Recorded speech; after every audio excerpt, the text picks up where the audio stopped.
The Muppet Show won't be seen tonight, so we can bring you a very special episode of The Gen X Files.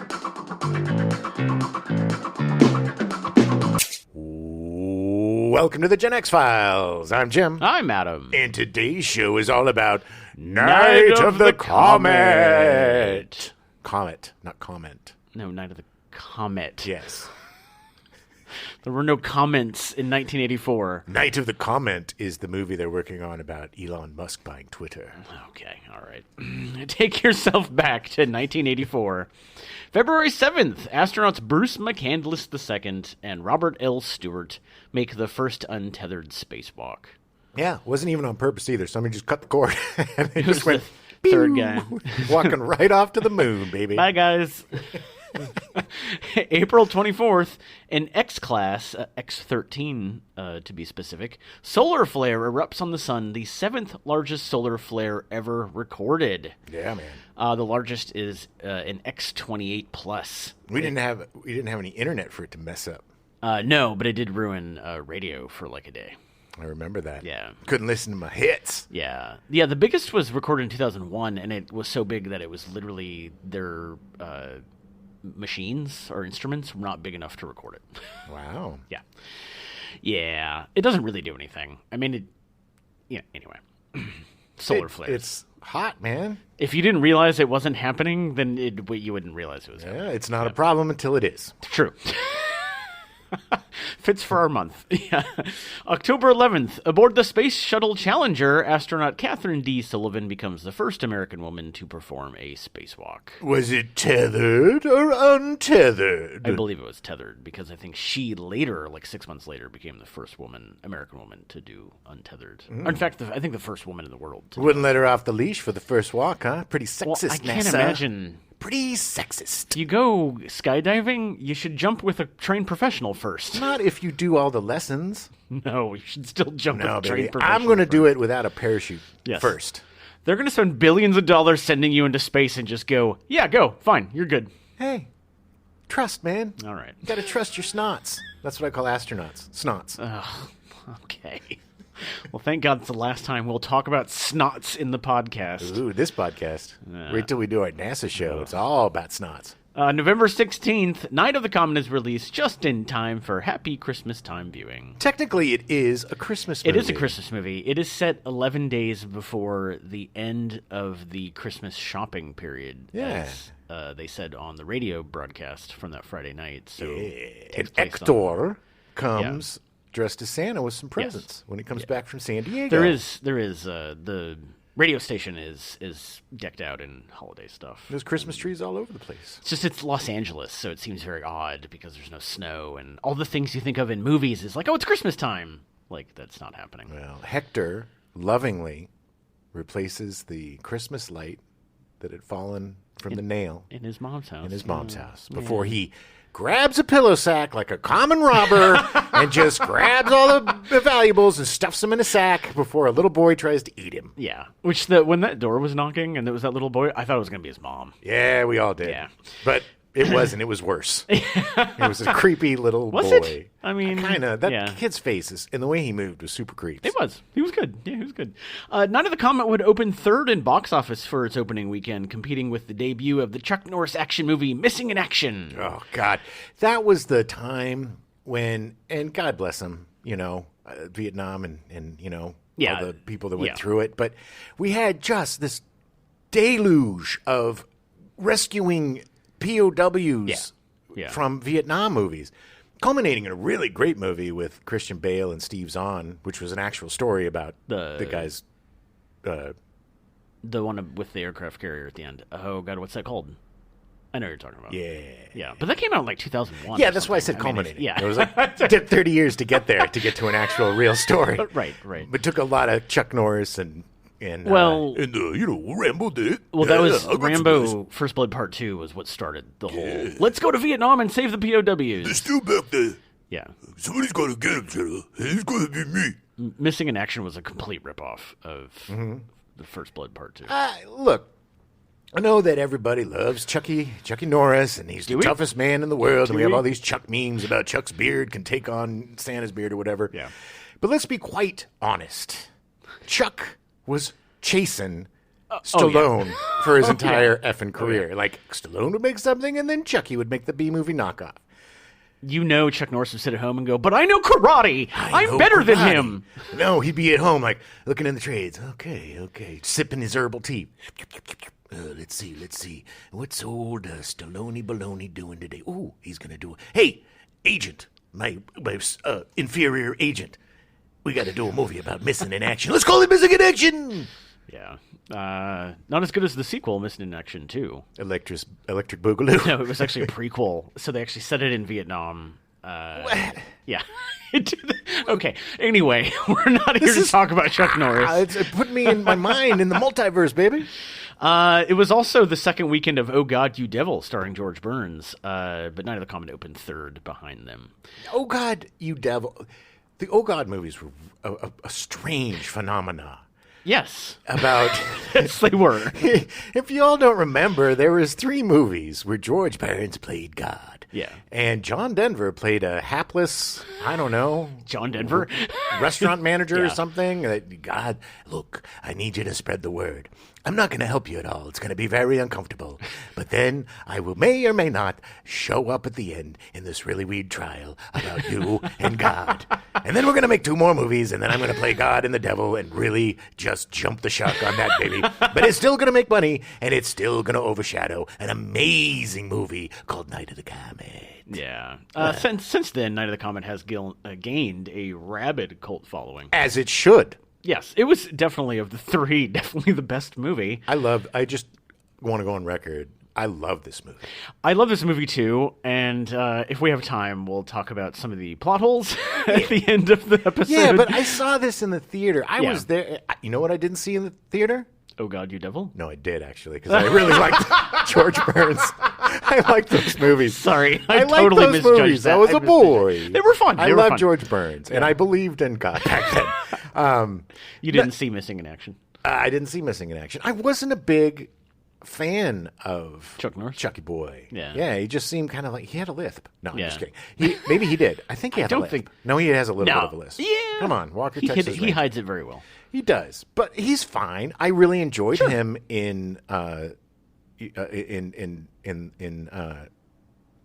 Bruce Lee movie.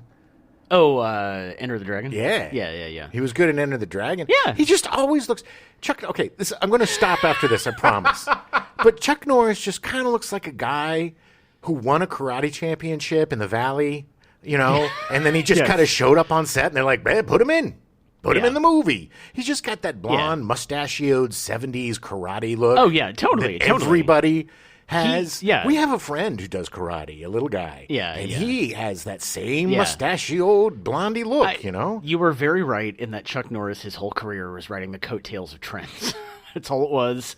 He got lucky, and he rode trends. The very first movie I ever saw in the theater was a Chuck Norris movie. I know. That's why you love him. Yeah.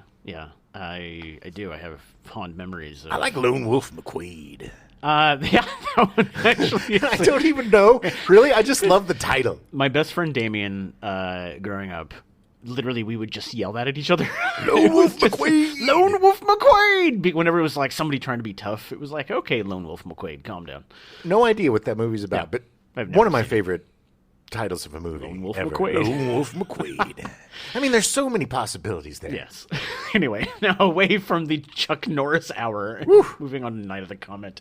Night of the Comet started with writer-director Tom Eberhardt. Tom was a Los Angeles native, born in 1947. Yeah, and he's a TH, Tom. A thom. Yeah, look, his parents said that. I mean, his parents did that. It's not when you're an adult, you could change your thom to a Tom. Yeah. I'm just saying. It's your identity. I'm not a fan of the thom. Okay, it's Tom. It's Tom. Sure. Did you say Thomas? I do, actually. Okay. Of course you do. Henry Thomas from Battle Beyond the Stars. When Tom was 21, he was a production assistant on Steven Spielberg's Amblin, which jump-started Spielberg's career. Yes, and he named his company after that. Yes, he did. Eberhardt would move into producing documentaries for PBS. He actually won a bunch of awards for doing documentary work.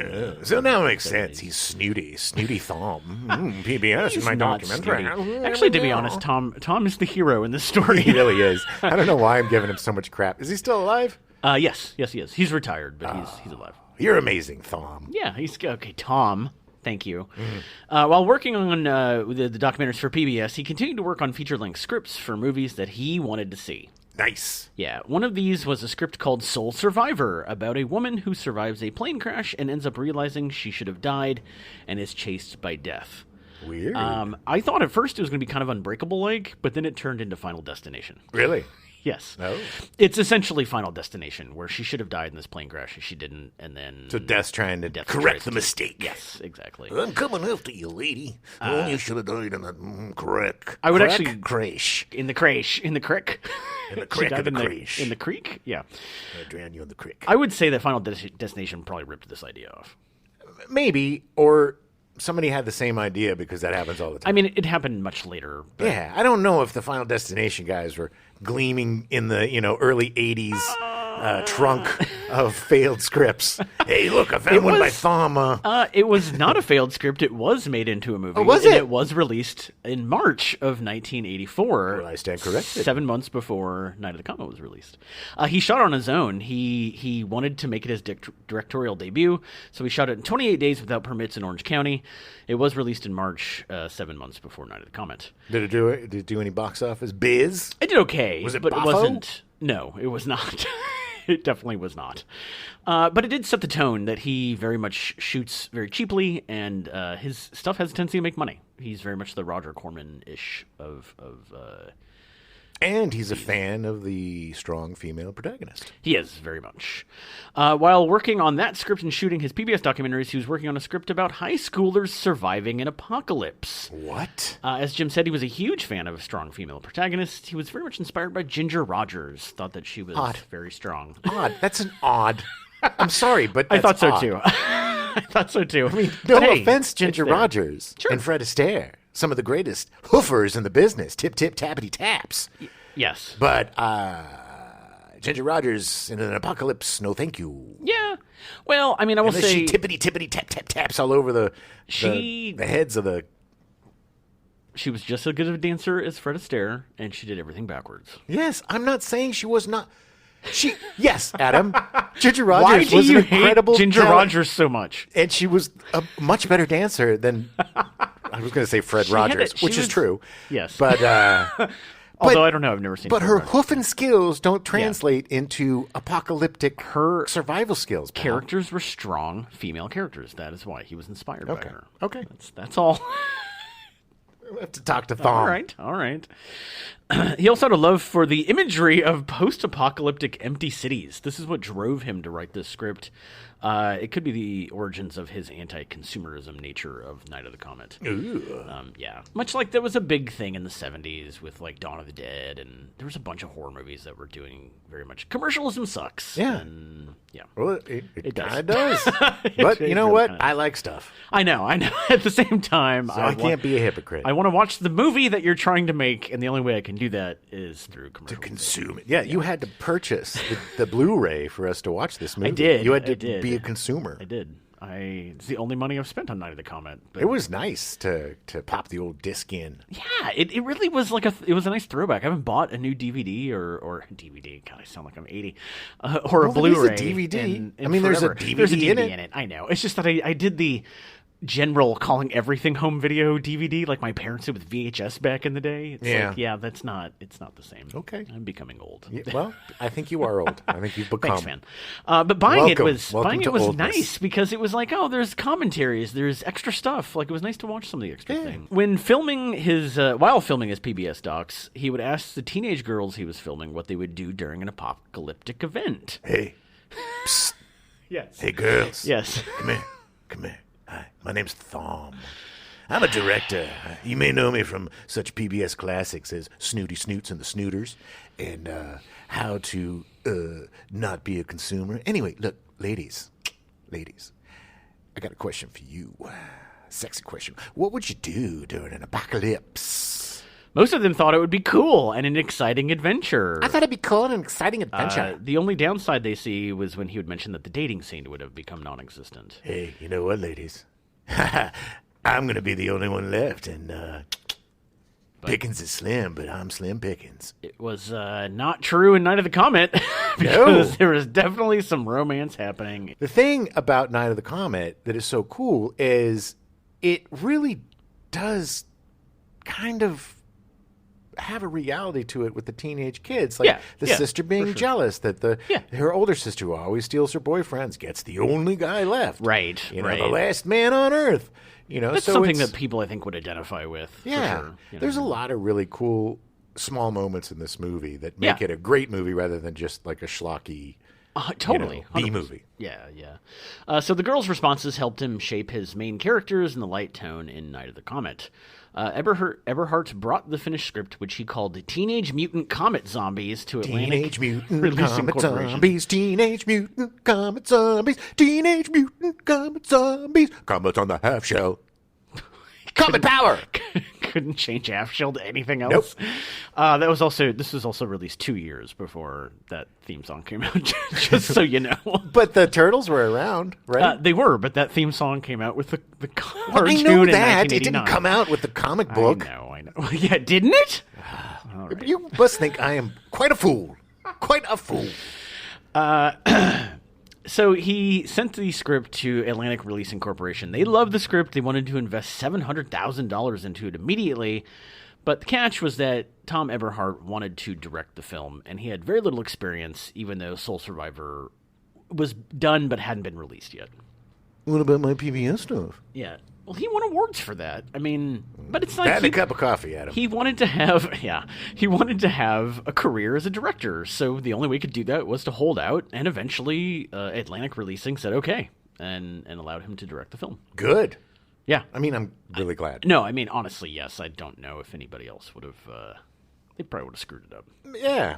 Yeah. Atlantic Releasing Corporation wanted to capitalize on the success of Valley Girl, which they had released the previous year, had cleared over $17 million in box office off a $350,000 budget. That's a great movie. Yeah, it's a great movie. I haven't seen that in a long, long time. Started old Nicholas Coppola's career. Yeah. Nicky Cage. He became Nick Cage. You're a Valley Girl. I like you.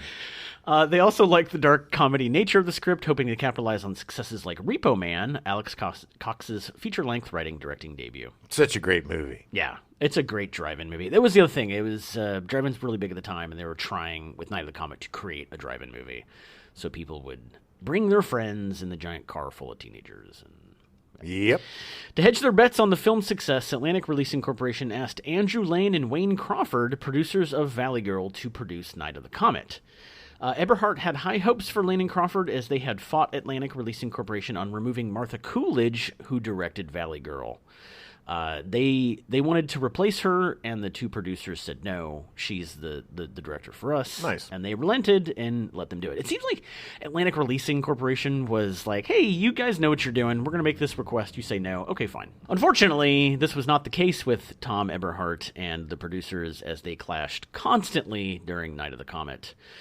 Eberhardt would later say that they did not understand the film and resented being assigned to such a low-budget B movie. Oh, come on. Their movie was such a low-budget B movie. A low-budget B movie that was twice the budget of their previous movie. Yeah, come on, guys. It's got the same sensibility. Somebody let the success get to their head. Yeah, you guys are jerks. It was kind of ridiculous that they held up this way. In fact, they clashed so much that the producers actually tried to have Eberhardt fired off Night of the Comet. Despite this, Tom Eberhardt, being a really stand-up dude, still praised their producing skill and has gone on record saying that the movie couldn't have been made without them. Now, we could talk about they're jerks and whatever. Yeah. But he's also a pretty green director, so maybe there was totally actual reason for this clashing, and then they got through it, and the movie ended up being okay. But yeah. I get it. I mean, yes, they sound a little snooty. Yeah. But it's difficult working with green people. I mean, I know. It's like it's not, just because somebody has a lot of enthusiasm and ambition doesn't mean that they know what they're doing. Well, and a lot of it, too, I think, was that in the previous movie, I'm sure he did not have producers, and so it's a lot of letting go of responsibilities that they can do, that it's hard as a one-man band to be like, okay, you know, I mean, he's probably making decisions. They're like, why didn't you run that by us? Well, you know, because it's also, when you are a one-man band and you do that for so long, you get into a rhythm and you know how to do things. Right. And it's hard to explain to people sometimes the method to your madness. Right. Right. And, you know, it's also... It can slow you down sometimes when they're like, whoa, wait, what about this? And you're like, no, I know what I'm doing. And they're like, well, no, I don't think you know what you're doing. And it's well. Yeah, but it seems, I mean, the movie turned out great. So, I mean, at the end of the day, you know. Let's move on to casting. Catherine Mary Stewart plays Reggie Belmont. Oh, yeah. Oh, yeah. She was so fantastic in this movie. She actually got her big break in a movie called The Apple in 1980, a musical science fiction cult film. The movie was directed by Menahem Golan. From Golan and Globus? Yes, the Israeli producer who co-owned the Cannon Group with his brother Yolan Globus. Golan and Globus went on to produce a slew of comic book style films in the 1980s, like Masters of the Universe, Superman 4, The Quest for Peace, Captain America, and an aborted attempt to bring Spider-Man to the silver screen. All horrible films. Horrible, all of it, without exception. I have a soft spot for Masters of the Universe, but yes, everybody does, but it's still a horrible film. It's not a good movie. Don't get me wrong. It's definitely not a Masters of the Universe movie. Yeah, it's something else masterful about it. But yeah, it was goofy and bad. But yes, the Captain America movie was so atrocious. And Superman 4 pretty much killed the Superman franchise for like 30 years. And almost killed Richard Pryor. It almost did, that's true. So the movie The Apple was set in the far future of 1994 and is about a singer who signs on to an evil recording group called Boogaloo International Music, or Boogaloo, I guess. Boogaloo International Music. If this intrigues you in any way, the movie is streaming on Tubi and Pluto TV. Nice. Is she the singer? Yes, she was actually in college in London at the time and had signed on to the Apple.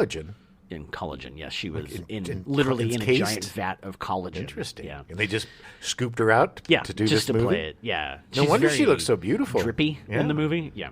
It's gross. It was actually during this film that she became Catherine Mary Stewart. She was born Mary Nursall, but Golan hated her name so much he insisted that she change it. Ugh, I hate your name. I hate it. I hate your name. It's a... I'm only 19. Can you just back off for a second? Change your goddamn name, lady. Okay. Yeah. I'll change it. Just stop yelling at me. Get back to work. Yeah, so she took her mother's maiden name to make him happy. I mean, you happy now? Are you happy? you were offered a part. I'm sure there was a lot of pressure. You know, I mean, it's a big movie. They at this point, the company had been around for like 15 years. They had a lot of hits. I mean, it's sure. Hard. I mean, everybody changed their name. Yeah. You know? Yeah. Everybody still does. Yeah. Shortly after this, she moved to Los Angeles and got a part on Days of Our Lives, where she appeared from the beginning of 1982 until the end of 83. And then she was cast in The Last Starfighter, which was released in July of 84. Oh, I love that movie. That is such a good movie. Great movie. We used to watch that a lot at San Pasqual High School on rainy days. Oh, really? Like they would play it in school? That movie for some bizarre reason. But yeah, I love that movie. That we're definitely doing a show about that. Oh, but I think was that before this or after? Yes, it was before this. That's kind of when I first saw her. Was like Catherine Mary Stewart. Mm-hmm. Yeah, and she just had that cool tomboy kind of, not putting up with any S. Yeah, kind of tough girl thing that just was very cool at the time. It was different. It wasn't, some blonde bombshell or, some, she just looked like a real person, like somebody you could be going to high school with. Yeah, she played a lot of very strong female characters. I mean, a lot of strong characters. The Last Starfighter also featured a character that was very good at video games, who then goes on to do great things, much like in Night of the Comet, and she is playing Tempest. Yeah, in the other movie, he literally saves the universe, and this one she just kind of buys and gets a bunch of crap for free because they're both dead. But yeah, they're definitely comparable. Yeah. After Night of the Comet, she's gone on to do a lot of TV and TV movies. Her most notable part being featured in what would be in 1989 in A Weekend at Bernie's. Hey, Bernie's dead, but we got a big meeting. What are we gonna do? oh, let's create this elaborate scheme to make it look like Bernie's still alive. Let's get to the hardware store and get a lot of ropes and pulleys. It's such a terrible movie. So bad. And I love it so much. It's bad. like, what an like, who thought to cast Jonathan Silverman and two really not very funny guys. No. You know, Jonathan Silverman's kind of funny, but he's just got that one note. Yeah. And then you know, he's got that. Jonathan Silverman is like, well, if you can't get Seinfeld and you can't get Paul Reiser, you might as well get Silverman. Check box C for Jonathan Silverman. Yes. And then Andrew McCarthy. Andrew McCarthy. He's so weird. He also is very much like Jonathan Silverman, is funny. But he's just so but twitchy. Has that one thing that makes him funny, and that's it. He's twitchy and blinky. You can't see, but my eyes are blinking so much. This is an audio medium. Yeah, I mean, if you could see me, it would be like, wow, it's like I'm looking like at Andrew McCarthy in Weekend at 1986. Bernie's. Yeah. 89. But no, I was doing 86. Oh, you were doing 86 Yeah, before he made it pretty big. in pink. I was doing that's right. not the character that he played in Weekend at Bernie's, Chip McDougal. I'm gonna mark it now. If we get to the point where we do Weekend at Bernie's, we should stop. We're not doing a Weekend at Bernie's. If we ever do an episode of Weekend at Bernie's, that'll be the last episode we ever do. Wow, you heard it here. Yeah. I love Weekend at Bernie's. Don't get me wrong. Look, anyway, let's be honest. We're probably going to do a Weekend at Bernie's. Oh my God, we probably are. In Night of the Comet, Matthew. And I swear to God, if it's our last show, man, I'm killing myself. I heard it here first. In Night of the Comet, Catherine Mary Stewart did almost all of her own stunts except for the motorcycle riding, not the close-ups, obviously. The close-ups, she was on a truck. Now, can I tell a quick story? Yeah, please. So I used to run a casting suite at this like head shop, you know, this photography place. Down Hollywood? Yeah, and then it moved to the Valley. Yeah. Oh, the absolute worst person I've ever worked for. Such an awful little bully. Such an awful little man. But I loved the job.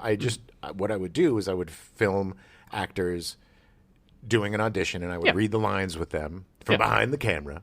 And I was really good at it. I would, like, a lot of the people that came in would book the jobs, and they would come back and be like, thank you, whatever.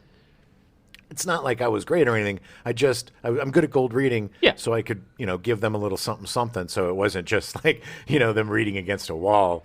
Why are you doing this to me? Yeah, exactly. It's, I think I'm going to kill you. Yeah, they're crying and they're emoting, and it's just like, oh, baby, I just want to do it. Please let me go. Are you so hurt? What is wrong? Exactly. So I was a little better than that. So very much better than that. Come on. But we would get some, quote unquote celebrities Names. that would come in.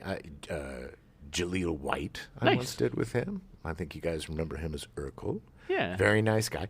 But the part he was going for was hard, man. And he was really good, too. Yeah. He was really good. He's a great actor. He played two different parts in that. Stephen Urkel and Stephen Urkel. Or was it Stefan Urkel? Stefan Urkel. Excuse me. Yeah. Urkelites. How dare you. Don't come after me, Urkelites.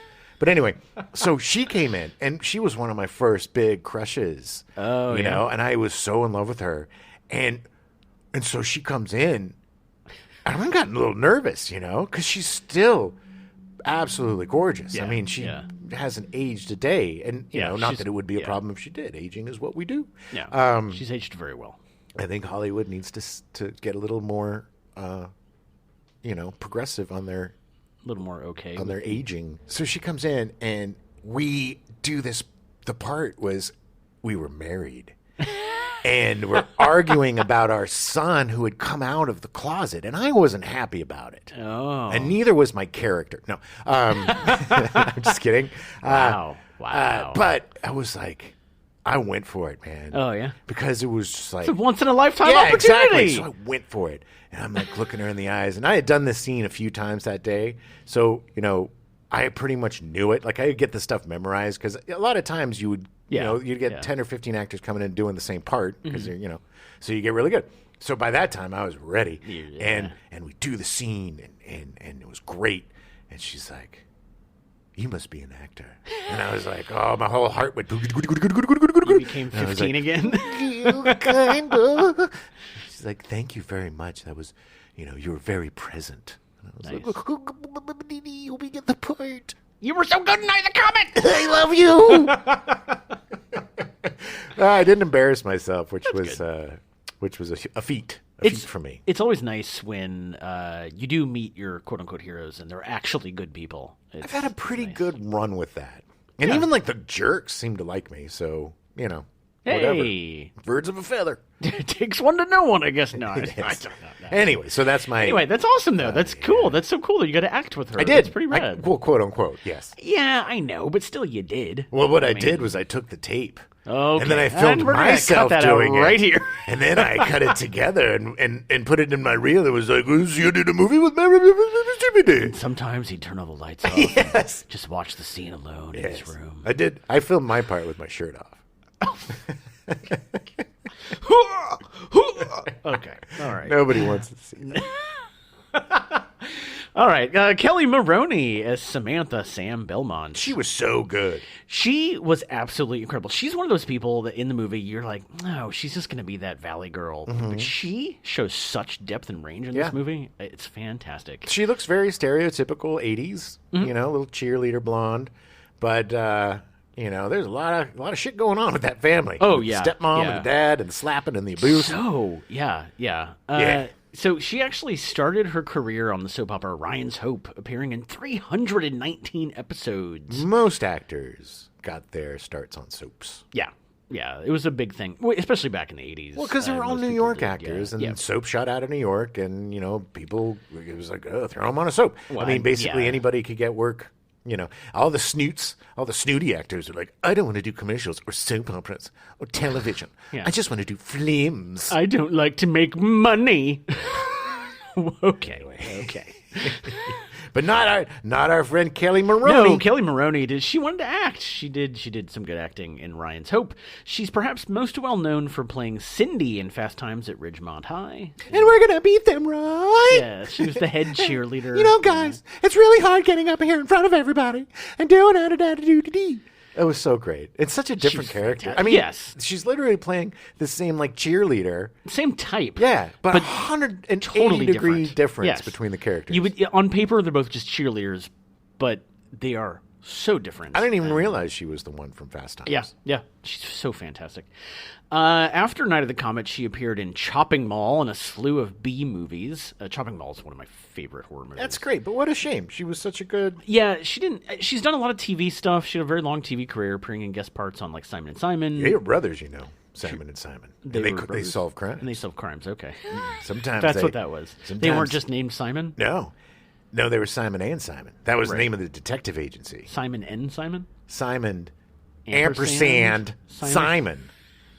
Are they both named Simon? Their first name's Simon? They're brothers, dude. Their last name is Simon. Oh, I thought their first name was Simon. Booby and Booger Simon. That was their names. That's why they went by Simon and Simon, because they didn't like their first names. Their dad was a jerk. He was a clown. Hate them? Yes.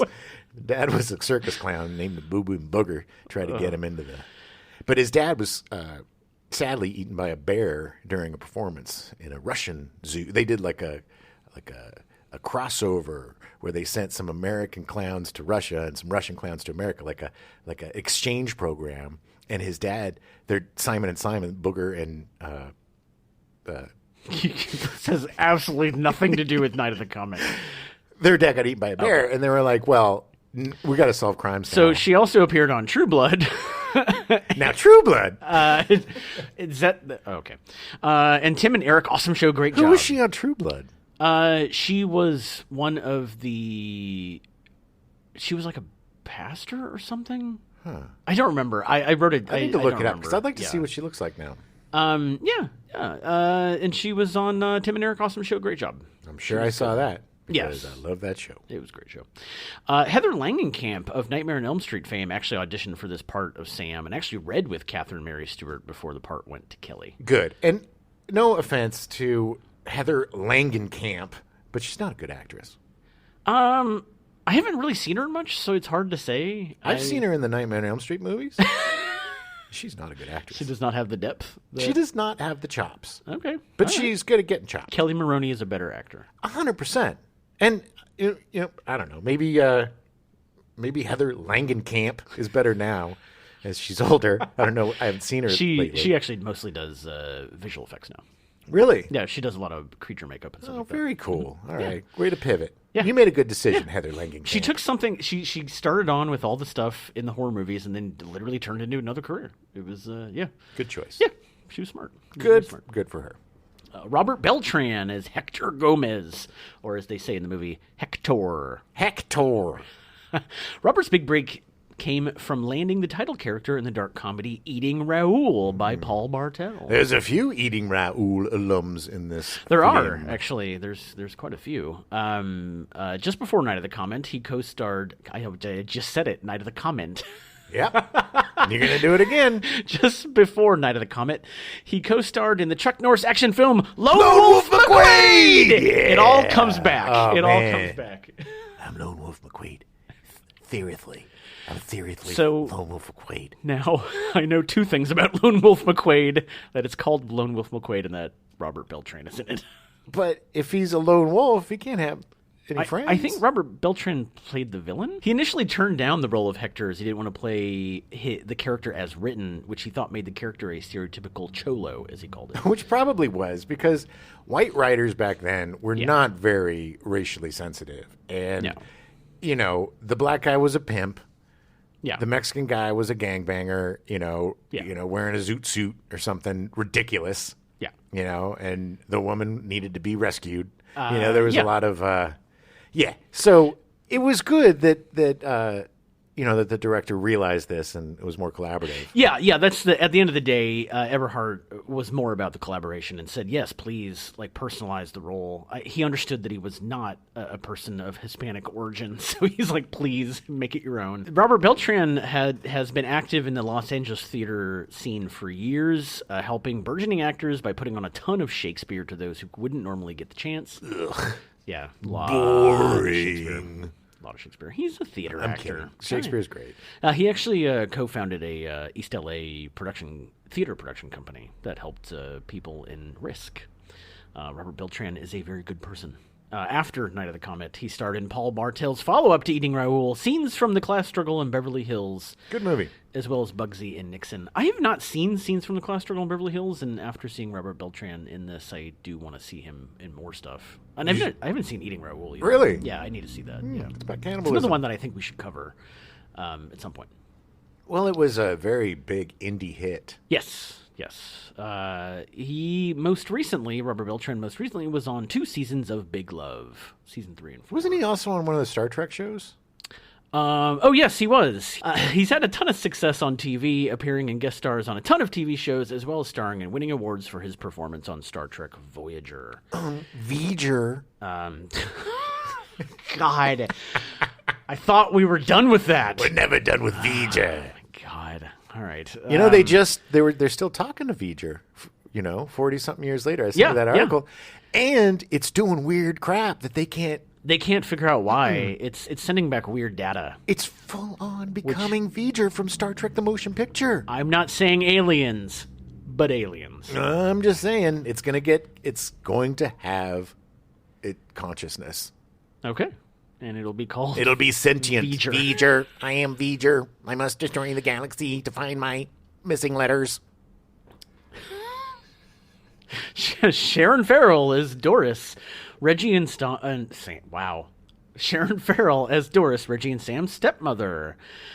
Sharon is a native Iowan who regularly worked in film and TV, most notably in Larry Cohen's cult horror film It's Alive in 1974. It's Alive. And Hawaii Five-0 from 1977 to 1980. She looks exactly like a stepmother from the 80s. I mean, there could not be a better representation of a stepmother in the 80s than her in Night of the Comet. Yeah, not hiding the fact that she's banging the neighbor and while the dad's away. But just her look. Yeah. I mean, she just dripped 80s stepmom. Yeah. That's my Night of the Comet.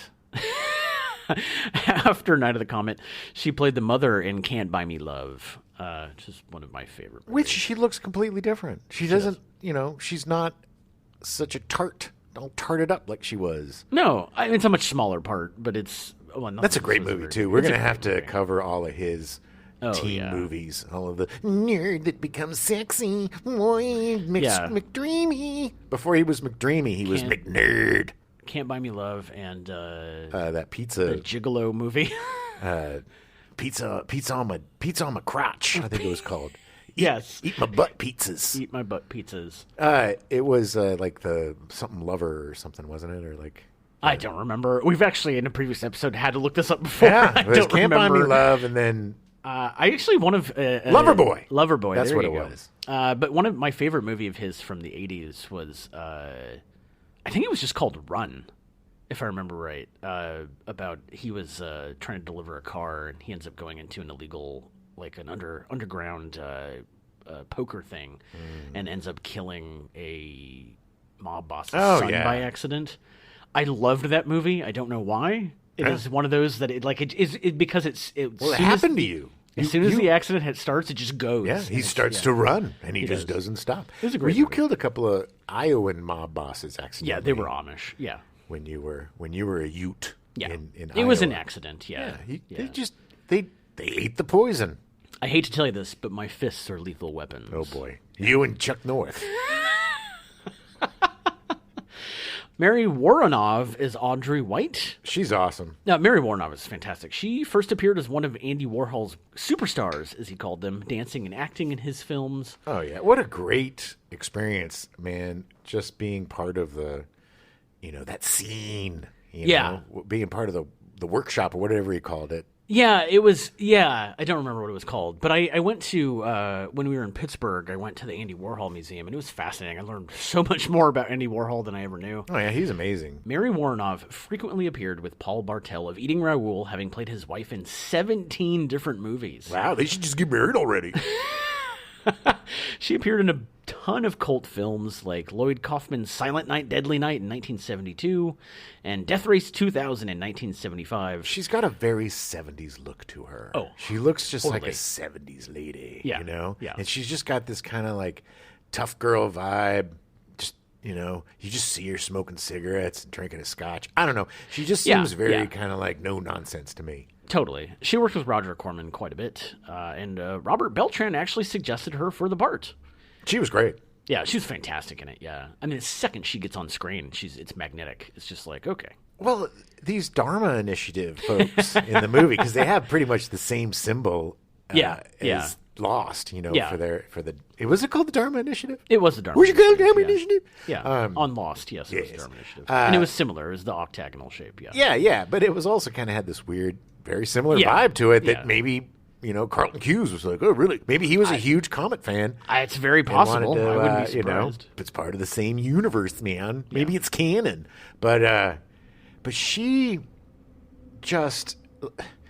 The cool thing about that whole group is they're these scientists who are just desperate to survive. And she realizes the futility of the survival. Yeah. And just doesn't want to go along with it. And then... She has that great monologue in the radio station, which I believe, didn't she improvise? She improvised most of it. Yeah. Yeah. Just goes to show. Just more of Tom Eberhard being like, yes, if you feel it, do it. And she's such a great actor. Like, it's. Well, he trusts the people he's collaborating with. Yeah. He's a collaborator, which makes it seem weird to me that the producers were so, keen on getting him fired. I'm guessing that it's because they probably had different visions for the movie, and he's like, yeah, I'm still directing this. Like, you're helping me make it, I mean, and granted, that's all conjecture. I don't really know. But And look, hey, Valley Girl's a really fun movie, but it's not breaking all of the stereotypes and norms, and, it's basically Romeo and Juliet with a dude from the Valley. Right. And I guess a girl from the Valley and a dude from the Barrio. I don't know where Nick Cage where he's from, but but it's the wrong side of the Valley apparently. Jeffrey Lewis is Dr. Carter, the leader of the Dharma Initiative think tank. He may look familiar as he's appeared in over 200 films and TV shows. Yeah, he's been in a lot of stuff. He's a lot of Clint Eastwood things. He's one of those character actors that you recognize his face all the time. I had no idea his name was Jeffrey. No, Jeffrey. Yeah. Jeffrey. It just doesn't seem to fit him at all. Let's cast Jeffrey, Clint. He works with Clint Eastwood a lot, as well as Robert Redford. Jeffrey's really good. He's so good. I love him as a character actor and everything. Oh, yeah, he's amazing. He's a journeyman. He's one of those guys that's always good, always solid. That's why he worked all the time. One of the unsung heroes that you know his face. One of the guys like, did we go to high school together? Yeah. That probably gets that a lot. Yeah. But it's just he's like, I've told you that there's like actors that I glom onto, and when they're bad guys, I want them to be good guys. Yeah. And he's one of the guys. And I distinctly remember him from the Any Which Way But Loose and Any Which Way You Can, the orangutan movies with Clint Eastwood, two of his greatest movies, by the way. Oh, yeah. Glide, left turn. But he was like the trainer for, because I don't know, I'm just going to go quickly on Go this. for it. So Clint Eastwood is a bare knuckle brawler with, and I think a truck driver maybe. And He definitely drove a truck, yes. and his best friend is Clyde, an orangutan. And he's got his mother or grandmother played impeccably by the woman from Harold and Maude. But if you have a chance, these movies are so ridiculous, but you have to see them because there was this time where everybody made movies with monkeys or orangutans or primates. Tony Danza made that ape movie with Danny DeVito, and it was just him and apes, and they they had all they got these apes, inherited them from their family in the circus. This was a real movie? Oh yeah, 100%. This is not one of it's not one of my make-em-ups. This is real. There was this time where they just made so many primate movies with big stars. Wow. And this was the best of the bunch. Any Which Way You Can, Any Which Way But Loose. Yeah. Michael Bowen playing Larry Dupree in Night of the Comet. He appeared as Nick Cage's romantic rival in Valley Girl. Yeah, he was the Soch, or whatever they called them in that. Yeah. The preppy. Yeah, the prep, yeah. After Night of the Comet, he appeared on Lost and Breaking Bad. There seems to be a theme going on with this. He was actually related to the Carradines and Martha Plimpton. I could see it. So the film had to be shot quickly and cheaply. All of the actors knew this and did their best to not waste time. Don't waste time. They understood, they got it. And then plus, I think they trusted Tom. I think at the end of the day, they trusted him. When Samantha is arguing with her mother, Sharon Farrell actually slaps Kelly Maroney. Kelly didn't feel like the fake slap was working, so she asked Sharon to slap her for real. Nice. And Kelly didn't want to waste any more time trying to get the shot. It looked real. And she looks real. And then she punches her. This is what's so effed up, man. So she slaps Kelly, the stepdaughter, and the stepdaughter slaps her back because rightfully so. Right. And then she decks her, punches her right in the face. Punches her. Knocks her down. And her response is, wait till I tell Dad. Yeah. She's like, get out of here. You're ruining my party. I'm going to go have the neighbor's fingers inside of me. So Eberhardt did allow improvisation, as we talked about. Mary Warnoff and her scene in the radio station, plus Sam's line about the Uzis when the Mac-10 jams when they're shooting a car. Dad would have gone to Uzis. Yeah, that was all her. She was like, well, this isn't working, and so she finished the scene. Nice. I bet you she improvised that line too, where she's like, the drinking age is 10. But you gotta show ID. Let's be real. Oh, she totally did. Yeah. She was very quick on her feet. Yeah. Eberhardt, all the desolate LA shots were filmed on regular business days, just really early in the morning while traffic was stopped at lights. Go. 100%. Set up. And there was no painting out cars. There was no, you had to get the shot or you didn't get the shot. You know, it was, and then they had that weird kind of orangey effect. Yeah. The waving clown Very that you effective, see. though. Oh yeah, 100% effective. Yeah. The waving clown that you see is the same clown from Pee-wee's Big Adventure. Wait, what are you talking about? There's a clown in the desolate LA shots where he's in front of like an auto parts store or something, but he's waving, and it's literally the same clown from the beginning of Pee-wee's Big Adventure. That's crazy. crazy. I believe it was rented from the same company. Oh, so it's an animatronic clown. Yes, okay. yes. The one that he attaches the bike to that then gets stolen. Right. And it's very evil. Yes. Yeah, laughing at him. Yeah. Ooh, that was creepy when you did that. Thank you. David Richard Campbell scored the film. He's worked on over 450 gold and platinum albums by artists of a wide range of genres, including Rush, Ariana Grande, Harry Styles, Muse, Michael Jackson, Aaliyah, Evanescence, Beyonce, Aerosmith, Garth Brooks, and various albums by his son Beck. Ooh, that means he's a Scientologist. Yes. Damn it. Trying to slip that in the end there, realizing, because I didn't know who he was, and it was like, oh, his son is Beck. Okay. I love Beck. I love him, but I do not want to know about... No. I don't... Look, Beck was... It's got to be hard for these kids that are raised in the church. If you're raised and born into it, it's got to be tough to get out of that stuff. I get it. I get it. They definitely don't get out of it, but they don't talk about it either, which is, for me, frankly, I'm like, fine. And I don't mean to be a jerk, but I don't see any real difference between Scientology and any other religion. It's all basically the same. I mean, they have the same kind of beliefs and tenets and whatever. Sure. They just call it something else. Yeah, no, totally agree. He also has scored over 80 films, including Annie in 2014, Foxcatcher, August Osage County, Rock of Ages in 2012, Dreamgirls, North Country, Brokeback Mountain, and he worked on Scott Pilgrim vs. the World with Nigel Goodrich. Great movie. Oh, I love that movie. Yeah. Night of the Comet was one of the first films to be released with the new PG-13 rating. Thanks a lot, Indiana Jones. Yeah. So when the movie was released, it had mixed reviews from critics, but went on to make $14.4 million in box office from a $700,000 budget. That is a success, my friend. It is a success. In today's money, that would be a $2 million budget, making $40 million. Yeah. Now, compare this to the recent news that Everything Everywhere All at Once, the movie about the multiverse, that just became A24's highest-grossing film with just over $50 million.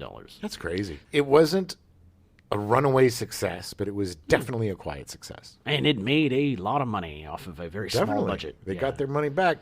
When the movie was released, actually released on VHS, Neil Gaiman reviewed Night of the Comet for Imagine magazine and stated that it was one of the most amusing, witty, imaginative, and thought-provoking films I've seen that was made with no budget and is also cheap exploitation. You got all that? You know, Neil Gaiman is British. Not my version. Night of the Comet was released on VHS and Betamax video cassette and CED video disc on August 30th, 1985. Nice. A second VHS printing happened in 1990. It's gained a huge cult following as the became more popular on home video. Joss Whedon actually has said that he was heavily influenced by Samantha when creating Buffy the Vampire Slayer. Oh, yeah. Yeah. The movie. The movie, yeah. Not the series. Yes. But, no, seriously. That movie, I remember seeing it in the theater and was blown away, and I would rent it all the time. I just thought that movie was fun. It was just a different type of apocalypse movie. You know, we saw Omega Man, and we saw, there weren't a lot of post-apocalyptic movies up until then. There was, like, Planet of the Apes series. There was Omega Man. There was, Terminator, but... A lot of them were about, like, nuclear annihilation, which was just depressing. Yeah, and they were all, very serious or very action-y. Yeah. And this had more of a sense of humor and more of an in-depth... I mean, it wasn't, a super in-depth emotional retelling. But there were nice little quiet moments where you got to see the pain. When Kelly's talking about her friends at school... and that how they were, there was this boy that she liked, and he was really cute, and she starts crying because she realizes it's all over. Yeah. It's a great monologue. It's a great scene. I mean, but that's the thing is that the movie doesn't need to go in depth like that because you see those moments. You understand that they're living through that and they're doing that. And they're teenagers. They're gonna kind of roll with the punches. They're 80s teenagers too, man. I mean. We were all latchkey kids. We could take care of ourselves pretty well. The thing about Gen X, you don't hear a lot about us because we're good at just kind of hiding in the corner and letting shit happen. Yeah. We'll just sit there with our California coolers and our, and our backwood smokes and just kind of watch everybody ruin the world and then be like, told you. Yeah. See, jerks, you ruined it. Well, where were you all this time? Oh, I was out back having a smoke. Well, there was actually a comment at the beginning when she's playing the video game, and the manager or whatever was yelling at her. Another great character actor, by the way. Yeah, and how this is your generation, and I was just like, no, they're talking about us. Yeah, that's nice. It was cute. Which added also something I didn't add in the script, but DMK, the ending that they did with DMK pulling up and realizing that it's DMK, although she doesn't really realize it's him. But the only reason he included that was not in the original script. The only reason he included that was because through the entire production process, everyone kept asking who DMK was. Yeah, exactly. You can't set that up and then let it go. Yeah. In so many movies, let things hang and don't pay off, and then everybody's talking about, well, what happened to that guy? Right, what happened to her? right. Why did he talk about Boogity Goo? It's just, you gotta pay off the things that you set up, baby. Yeah. And in this case, it paid off really well because Sam was so sad because her sister gone off in this family unit. Like suddenly she has an instant family, and there should have been a alone. reaction from her sister that was like, DMK, no, or something agree. funny that was like, pointed it out. But I like that it was so subtle. But I guess she'd been through so much that maybe she forgot about DMK. Maybe DMK doesn't matter anymore. And just a little technical thing. When you play video games back in the 80s and you get your high scores, you don't, become number 7 and then wipe out number 7. Number 7 goes down to number 6, number 6 to 5, 5, 4, B until you drop them all down. You know what I'm talking 6 about. goes to 7. You know what I'm saying. You're pushing them out. She would have had to have played 4 more times. Yeah, exactly. But they didn't want to do that, so they just made it cheap. But that's the thing. Gamers know, and they get mad. I like that that's your problem with the movie. When the fact that they hid inside steel things. Steel? But here's the thing, and this is something I had to look up because I didn't understand this rewatching it. The reason that the people in the think tank started going crazy and losing their memory Because they had because they forgot to close the ventilation. Yeah, she mentions that in the movie. Did everybody that stayed in the steel cage or whatever had no ventilation? Yeah. It makes no sense. Yeah. The come on, Adam. It makes no sense. The shed had no ventilation. And she would have been dead in the morning. Well, famously, steel projection booths of the 40s, so many projectionists would just die of suffocation because there was no ventilation in the room. Yeah. It was crazy. And it doesn't... That's why they unionized. You know that, right? Also implies at the end when it rains and it washes all the red stuff away out of the sky and on the ground, that it implies that the whole time they were out there, they were getting infected with this comet. And then it just never affected them. No, you needed to be infected with the comet passing. Okay. You needed to get the initial radiation. Or whatever. Yeah, let's just call it radiation, Adam, to simplify. It doesn't make sense. And look, again, I love this movie, and this is all stuff I did not realize until watching it again. Well, yes, it's... But it was only because I know the movie, and I was able to analyze the hardest thing about writing movies like this is you get through like your first draft, and you get all the stuff that you like in it, and then you got to justify everything. Then you got to find reasoning for stuff. And then you get to the point where you're like, you know what? This is a silly Comet movie about 2 teenage girls, surviving the apocalypse and going to the mall. Let's not worry so much about ventilation and all that stuff. But I get you, man. I mean, I never thought about it. Yeah, I mean, that's the point is that unless you watch this movie repeatedly, it's like, what do it doesn't matter at the end of the day. It doesn't matter. It gets to the point, like, we've watched all these. The reason why we get picky is because we've seen those movies so many times that the fun part is just to kind of make fun of them now. It's like these movies have become part of our family, and you tease people in your family because you're so close to them. Because you love them so much. Exactly. And it's not, because if we didn't love these movies, we just wouldn't talk about them. Yeah, we wouldn't do a show about them. We wouldn't waste an hour of your time. All right. I don't think we need to keep justifying how much we love our movies that we watch. I think we do. All right. In October 2018, Orion Pictures hired Roxanne Benjamin to write a sci-fi horror remake of the movie. No. This was after... They were actually talking about doing sequels, but it became, in the 90s, Tom Everhart realized that they didn't know who owned the rights. As of April 2019, Benjamin confirmed she had submitted her script to the remake of the remake to Orion. No other news since then, most likely due to the pandemic. And hopefully not. Don't remake it. Don't. It's a great movie. And it doesn't need to be remade. No. And if you want to do a sequel, I would. You got to get them all back. Yeah. You got to get them all back, and you can because they're all luckily still alive. Yeah, the only one that's not is Jeffrey Davis or Jeffrey. Jeffrey died in the movie. Yeah. So did he did. You don't bring Warnos back. They all died. Yeah, Warnos. his last show. It's not Warnos. Warnos is the serial killer. Eileen Warnos. Mary Warnoff. Mary Warnoff. You can't bring her back either because she died. But you could bring them back, and you got here's okay. All right, Hollywood. Here's your sequel. Okay. So it's however many years later. What are we, 30, 40 years later? Jesus. Almost 40. Oh, my God. Okay. So you got, the kids have grown up now. The kids are in their 50s, I guess, and maybe they've had kids. Yeah. And these kids want to find, they're sick of living in Los Angeles. They've got this great setup. They all have mansions. They go down to the mall. They figured out power. They've put together this food and how to not. Oh yeah, they have a great little garden, and they have chickens and stuff that they found. So they have a great little utopia. But the grandkids, they need more.